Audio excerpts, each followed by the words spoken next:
Desde los años 50, Ciudad Bolívar viene siendo poblada por indígenas, campesinos y personas de todas las regiones del país, que han huido por causa de la crisis económica, la persecución política y la guerra entre grupos armados. En la década del 80, el gobierno promete una inversión de 235.000 millones de dólares, al cual denomina Plan Ciudad Bolívar, cuyo objetivo era mejorar la calidad de vida de los habitantes que llegaban a este territorio. Al llegar la década del 90, las metas prometidas nunca se cumplen, al contrario, con la apertura económica y la privatización de las empresas, se agudiza el desempleo, el desplazamiento y crece la indignación de los habitantes de Ciudad Bolívar. Lucecitas en la loma, veo cuando en el bus del trabajo vengo, prendidas de esperanzas, cargadas de... Y que no fue el Estado quien dijo, mire, ustedes no tienen dónde vivir, entonces yo les doy una casa, ¿sí? No, nos tocó llegar aquí, armar un rancho y comenzar a pelear por las cosas básicas que necesita cualquier ser humano. Alza tu vuelo, mi pequeño, alza tu frente, mujer, hombre, Ciudad Bolívar, lucecitas en la loma. A ver, cuando yo llego aquí en el 82, eso eran solo potreros. No habían sino unas que otras cercas dividiendo los sectores, los lotes que habían comprado o las manzanas que se habían repartido entre los 40 socios. Entonces los socios conseguían a unos celadores y los celadores eran los vendedores de lotes. Ellos también obviamente que se hacían dueños de otros lotes que habían por ahí o los vendían 2 y 3 veces. Se le da el nombre de Ciudad Bolívar porque estábamos en el bicentenario del Libertador Simón Bolívar y entonces Belisario a todo le ponía Bolívar, Puerto Bolívar, Ciudad Bolívar, la estación Bolívar, entonces Ciudad Bolívar quedó por eso. Me dijeron, este es el lote, ya vivía un viejito ahí en una casita de Paroy y el lotecito sí me gustó porque tenía una extensión como de más de 100 y pico metros, era de 19 por 7, me gustó el lotecito y el señor pues también con engaños me dijo, mire, allá en ese potrero que se ve, o sea, en la transversal 50 hoy, mire, ahí de para allá va a ser Ciudad Bolívar. Eso hace 32 años, 33 años. Ciudad Bolívar, entonces yo me puse en mi cerebro Ciudad Bolívar, dije, Ciudad Salitre, Ciudad Kennedy. Eso suena bonito.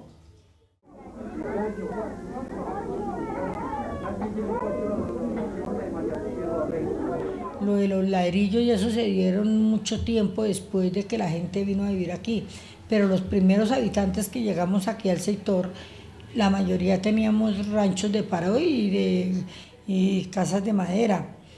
Los baños eran letrinas, que se hacían letrinas dentro de eso. Después la gente se unió, los habitantes que habíamos en ese entonces, y se hicieron los desagües de aguas negras, pero eso fue unos desagües profesionales que los hizo la misma gente. El agua, pues obviamente que no existía agua, no existía nada, ninguno de los servicios. Entonces nos tocaba a unos acarrear el agua abajo desde Candelaria, otros que tenían platica de pronto la compraban, había unos señores que tenían unos burros, entonces traían sus canecaditas de agua y se las vendían a la comunidad. Otros tenían unos carrotanques y vendían la canecada a 500 pesitos. Todo el mundo lavaba en la ciudad. El único transporte que había aquí eran unos carritos camperos Willys que subían y traían a la gente del plan aquí a los sectores altos de Argentina y del tanque.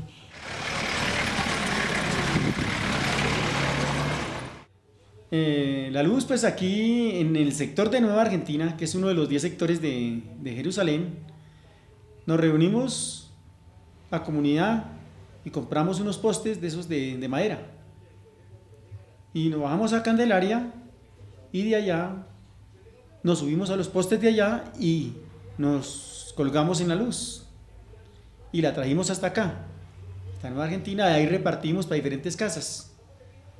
Obvio que como no había transformador, pues entonces la luz llegaba como una espelma, como una vela. Alumbraba de pronto más una vela que un bombillo. En ese tiempo se cocinaba con cocinol, o sea, la cocina era de gasolina y pues las emergencias eran por eso, porque se incendiaban las casas, había muchos problemas por eso, por el manejo del cocinol.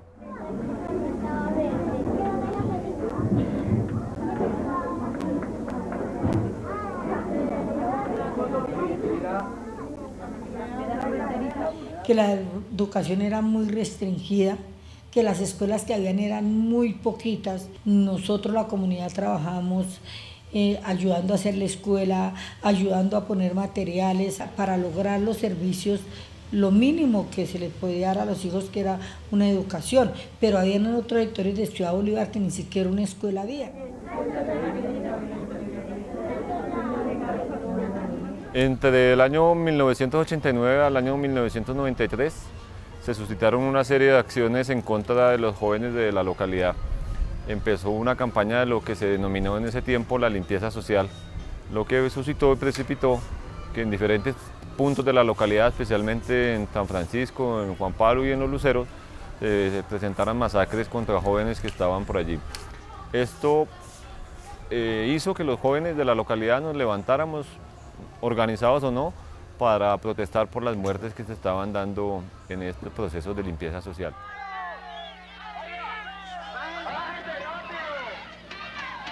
Dos poblaciones fueron fundamentales ahí, ¿no? El momento de jóvenes fue fundamental en esa época de una juventud con muchas ganas de construir en Ciudad Bolívar, ¿no? Son jóvenes, un grupo de grupos juveniles, pues que no estaban pensando en venirse de Ciudad Bolívar, sino en construir acá sus proyectos de vida. Entonces hay un momento juvenil muy fuerte.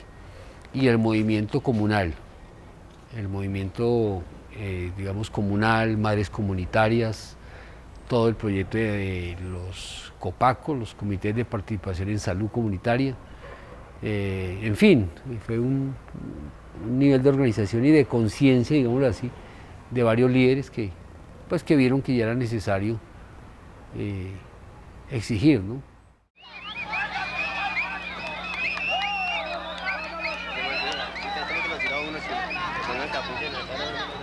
Bueno, el paro del 93 es el resultado de una deuda histórica que se tenía de las distintas administraciones y gobiernos de turno, que fue el acumulado de una serie de necesidades en donde prácticamente la gente veía que no se daba respuestas a necesidades puntuales, y a partir, digamos, de la primera pregunta sobre los programas o proyectos, pues la gente escuchaba eso en los medios de comunicación, que había recursos, que habían proyectos para Ciudad Bolívar, pero pues veía en la práctica que no se veía resuelto el problema del agua, del gas, el problema de salud, cobertura en los colegios públicos, problema de vías. Es decir, fue una acumulación de una problemática social que era muy compleja.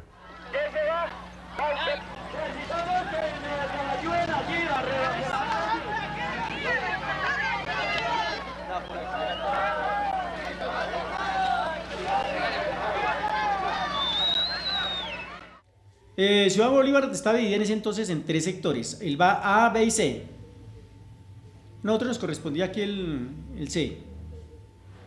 Todo lo que es arriba de Los Luceros hacia arriba, la parte A, y por allí de Meisen para abajo sería la parte B, y por ahí de la carrera 44 para abajo, o sea, donde hoy empieza la OPZ 70, entonces sería la parte C hasta el Perdomo.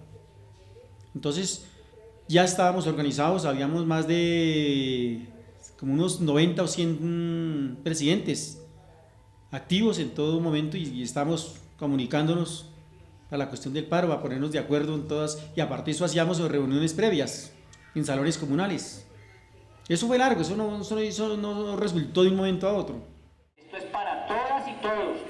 Aprovechen las oportunidades que las oportunidades son como las aguas que pasan, o se recogen o se dejan pasar. Lo que pasa es que nosotros aquí pues ya éramos organizados porque teníamos las 10 juntas y las 10 juntas, cada junta tenía un radioteléfono que nos habían regalado a cada junta.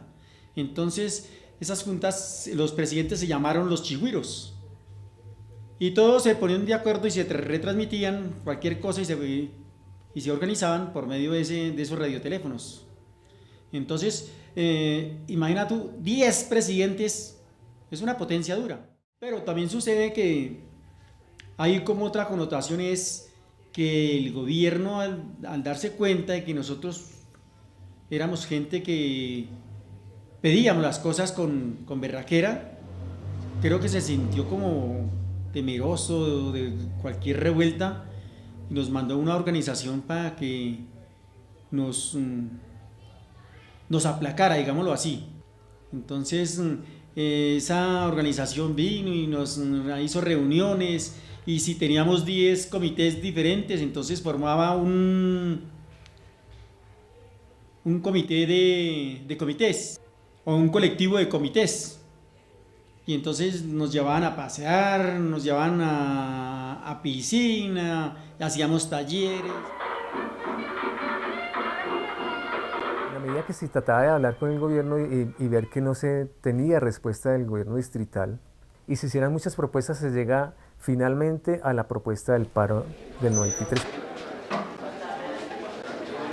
Se hizo una mesa de la coordinadora cívica donde se llevaron las propuestas de los diferentes sectores educativos, los jóvenes, de servicios públicos, de los comunales, y se estableció un pliego de peticiones, pero también se estableció una dinámica preparatoria al paro.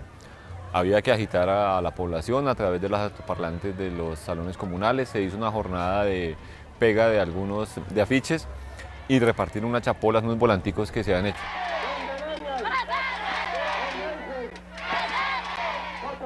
Casi no podíamos dormir de la emoción, era muy emocionante.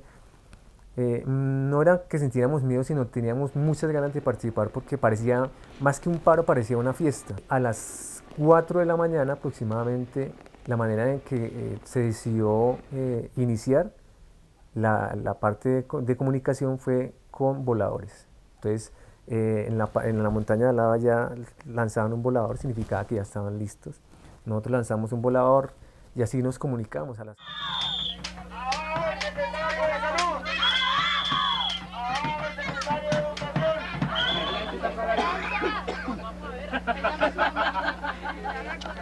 Por el camino nos íbamos encontrando con los otros compañeros, por ejemplo, salía Potosí y ya pues entonces todo Jerusalén comenzaba, ahí sí como Jerusalén despierta y para abajo, organizados y ya pues de pronto gritando las consignas y lo que se había preparado para el paro. ¡Todos al paro! ¡Al paro, al paro, al paro! ¡Al paro, al paro! ¡Bájense rápido! ¡Por una vida fina! ¡Necesitamos respeto! Llega inicialmente la policía que está de servicio en la localidad. La estación en esa época quedaba en Meissen y pues no hay mayor dificultad. Cuando ya aumenta el flujo vehicular, se incrementa el taponamiento, ya nos envían fuerza disponible. Hacia las 5:30, 6 de la mañana, la policía no puede controlar eso y entonces envían ejército, aquí queda muy cerca el batallón de artillería y empieza a llegar personal del ejército en carros blindados, en tanquetas, para dispersar a la población.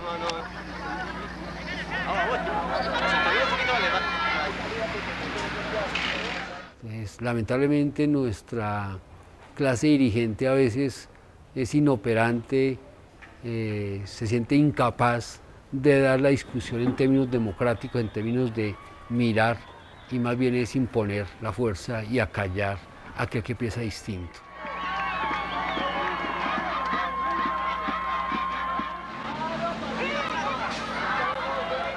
Nosotros estábamos aquí plantados en el cruce, que era nuestro sitio predilecto. Nosotros nos acostamos en los 4, en el alto del cruce de las 2 avenidas y cuando llega el ejército y pues, a duras penas nos logró levantar. Pero claro, pues que la fuerza bruta, la fuerza mayor de ellos, con armas y todo, pues nos hicieron levantar. Pero entonces nos venimos todos de para acá y nos tomamos aquí la partecita donde suben los carros.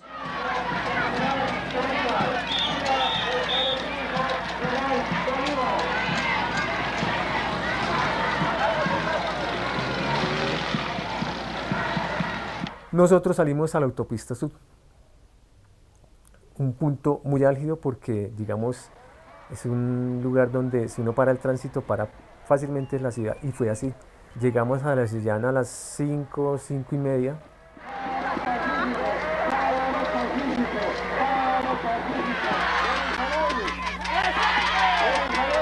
Esta es la acción que vamos a tener con niños. Los niños, vea, esto es Ciudad Bolívar. Esto es Ciudad Bolívar. Por lo tanto, hay madres. Dejen pasar, por favor. Gracias, muy amable. Esto es lo que ha venido a reclamar los derechos de los niños. Sí, señores. Todos queremos un paro pacífico. Un paro pacífico.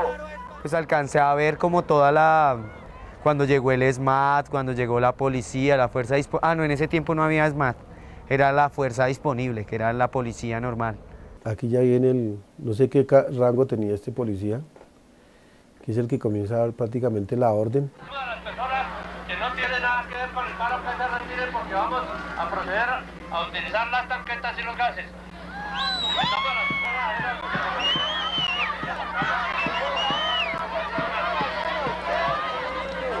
Hay niños y eso es en contra de los derechos humanos.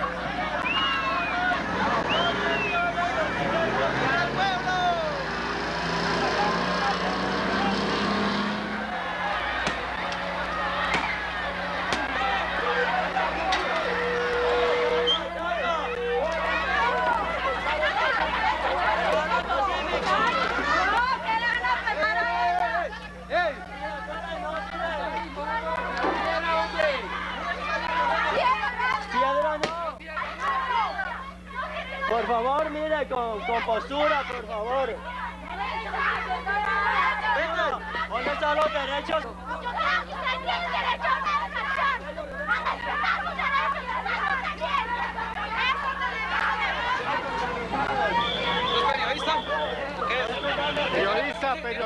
Periodista, hermano.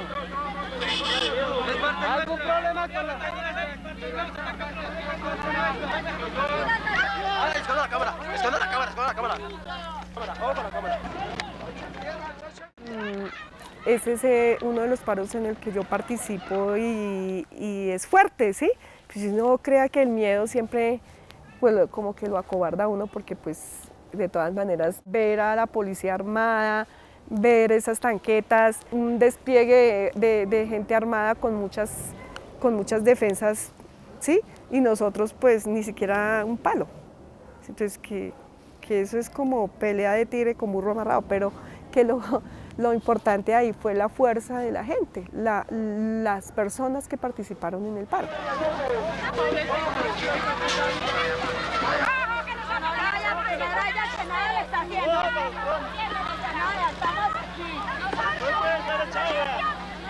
Realmente lo que pasó, la problemática más fuerte que pasó fue lo de botar piedra y eso que realmente lo inició fue la policía.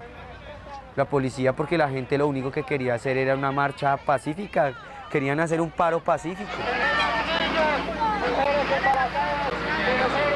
En ese momento yo me acuerdo más de Leonidas que nos decía paro pacífico, y yo le decía, ¿cuál paro pacífico? Eso es palo pacífico que nos están dando, porque pues era complicada la situación.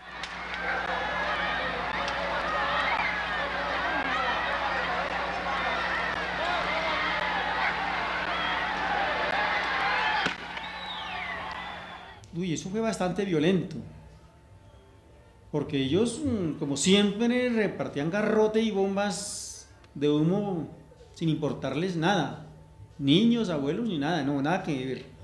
Eso, y obviamente nosotros también revoltosos, porque con piedra y palos, y nosotros arriba y ellos abajo, pues tampoco era que nos íbamos a dejar ganar. Tanto que nosotros sí cogimos el tanque que iba a subir ahí en plan, donde cuadran los carritos, y qué pena, pero el tanque no subió, ni los caballos, todo se devolvió a piedra. Entonces uno se da cuenta que sí teníamos fuerza.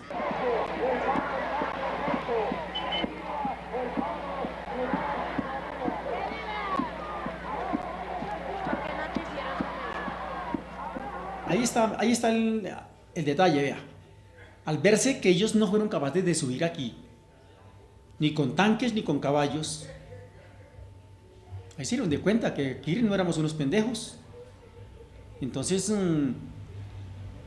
a raíz de eso, al día siguiente, es que nos citan ahí en el Salón Comunal del segundo sector. Porque si hoy estamos peleando no por un barrio, estamos peleando por toda Ciudad Bolívar. Logramos que el gobierno distrital se sentara a negociar con nosotros. Digamos, ese fue el primer logro, que se sentara. Estábamos también organizados que logramos no solamente que el gobierno distrital se sentara, sino que el mismo alcalde diera su palabra para que se iniciaran las mesas de diálogo. A lo largo de la historia ha realizado convenios. La negociación es muy interesante porque se da durante 3 días continuos, día y noche. Inicialmente nos concentramos en el sector del Preciso y se empieza a negociar en el barrio Meissen. Luego se traslada la negociación al Salón Comunal del barrio La Acacia y posteriormente al Salón Comunal del barrio Candelaria, primera y segunda etapa. Allí pasamos por lo menos 2 noches seguidas de largo, los negociadores del gobierno nacional con los voceros y negociadores de la comunidad y una cantidad enorme de comunidad en torno a ese salón comunal esperando los resultados de esa negociación. Porque allí llegamos gente de todos sectores, gente campesina, indígena, el trabajador informal, el empleado, el estudiante, la ama de casa, la madre comunitaria, en la cual nos unimos para la búsqueda de un bien común, porque esa es la acepción de la política. La política es la búsqueda de los esfuerzos para un bien común. Esa es la verdadera política. Ayer fue un triunfo el hecho de que se haya hecho paro en Ciudad Bolívar y que por fin tenemos hoy este compromiso que va a ser un compromiso serio, respetable ante la comunidad y respetable ante las entidades del Distrito Capital. No interesa que el señor Jaime Castro haya dicho que no viene a Ciudad Bolívar y que Ciudad Bolívar hizo un paro con los subversivos. Nosotros no, y dejamos bien claro en esta fecha que no fueron los subversivos, que fue el pueblo colombiano que vive en Ciudad Bolívar quien hizo el paro. Lo que dijeron algunos medios de comunicación ayer de que el paro ya se había desmontado, eso es falso, compañeros. El paro no se ha desmontado como lo dijo el señor representante ante el gobierno ayer. El paro continúa y si en algún momento la comunidad que está afuera, que es la que decide por sus propios medios, no está de acuerdo en ningún punto o en algún punto, sostenemos el paro y agilizamos la movilización de nuevo para mañana a las horas de la madrugada.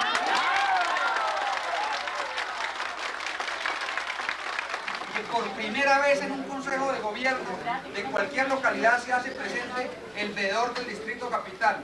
El doctor Alfredo Manrique está aquí como garante de los compromisos. Nosotros teníamos un estrato 1 y pues se iban a elevarlo a un estrato 2, un estrato 3, algo así. Entonces se sale también a pelear eso, porque cómo nos iban a subir a un estrato que verdaderamente nosotros no podíamos cancelar esos servicios. Se inicia la discusión de los puntos del pliego de las peticiones presentados por la comunidad de Ciudad Bolívar. 1. Estratificación de Ciudad Bolívar. A. Se seguirá aplicando el estrato que venía llevando, o sea, el que tenía estrato 1 sigue con él y el que tenía estratos 2 sigue así. Bueno, inicialmente se llega a un acuerdo que se conozca realmente qué proyectos hay para Ciudad Bolívar, qué recursos hay para Ciudad Bolívar y cómo se van a ejecutar. ¿Sí? Porque eso prácticamente era muy desconocido para las comunidades. Solamente escuchábamos en la radio que habían recursos y que habían llegado plata, pero pues no se veía en las comunidades. Entonces, en ese momento un punto fundamental era mirar qué proyectos hay para Ciudad Bolívar y con qué recursos se cuenta y qué instituciones son las responsables de eso. Entonces, se pidió fundamentalmente esa información en las mesas de trabajo, pero que también se reconociera propuestas desde las comunidades frente a las problemáticas sociales. Entonces usted nos lo puede hacer llegar a la mesa de negociación por escrito, lo que usted tenga, lo podemos una delegación con los representantes del gobierno y que posteriormente estará siendo firmado por el alcalde mayor de Bogotá. Se logra, digamos, ampliar la cobertura en programas sociales, en el programa de jardines, de salud, de educación, para el adulto mayor. También se logra lo que tiene que ver con la parte de vías, o sea, todo lo que fue los anillos viales, se logra fundamentalmente tener mayor claridad y agilizar ciertos procesos. Lo que tiene que ver con la parte organizacional de Ciudad Bolívar, se logra que la institucionalidad apoye esos procesos de organización comunitaria y no los vea como enemigos, sino como aliados frente a las necesidades que se tenían. Entonces, lo que fuera a hacer la Universidad Distrital, lo que fuera a hacer la Casa de la Cultura, eso es una reivindicación de la juventud de Ciudad Bolívar que hoy los jóvenes tienen que valorar y seguir impulsando eso. Todo el tiempo que pasó y hoy tener que mirar toda esa lucha que para algunos de pronto no fue justa, para otros era una protesta diferente, pero para nosotros sí le decíamos a la comunidad que las cosas fáciles nunca se podían conseguir. Y los resultados que vemos hoy es eso, ¿no? Todo ese trabajo que se hizo organizado, porque yo creo que sin eso Ciudad Bolívar hubiera seguido atrasado otros 20 años. Es importante recordar la historia, es importante que los chicos, las chicas conozcan por qué tenemos estas casas, por qué tenemos este barrio, por qué tenemos hoy donde, por decirlo así, donde meter la cabeza. Yo creo que es la mejor manera, digamos, de rescatar esa memoria histórica, ¿no? De muchos jóvenes que también dieron su vida para que hoy los jóvenes de hoy disfruten de eso.